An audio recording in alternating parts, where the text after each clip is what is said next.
السلام عليكم ورحمة الله وبركاته. كسو دوادا كوبعية سوفتوار عالبات كبرتين كورسوين كلا دوان.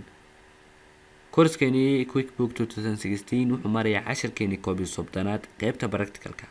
10 كان وحو كيها لدونا changing the password of the quick book marka adeer aanu 10 kii hore kaga hadlalnay sida loo sameeyo users fara badan markaasee passwordka userka ka soo qaad userkii baa passwordka laga ogaadayba si passwordkiisa uga bedelan lahaa 10 ku saabsan yahay dhinaca practicalka naga eega marka aad rabtid inaad bedeshid passwordka marka ku horeysa waxaad tagaysaa company waxaad halkan ka eeganaysaa change your passwordkaaga bedel marka halkan waxaad ku qoraysaa ninkan username-ka halkaas ku qoraysaa then passwordkiisii hore baad ku qoraysaa kii hore halkan waxaan gelinayaa passwordka cusub ka soo qaad 1 2 3 4 5 aan geliyaa halkan 1 2 3 4 5 okay ma iska dhahaya passwordkaagii waa la bedelay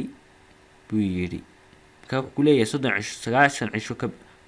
walba waxaad bedeshaa passwordkaaga okay ma iska dhahaya saasaan ku bedelay 10 keenii inta yar ee gaaban buu ahaa. Assalaamu calaykum waraxmatullaahi wabarakaatuh.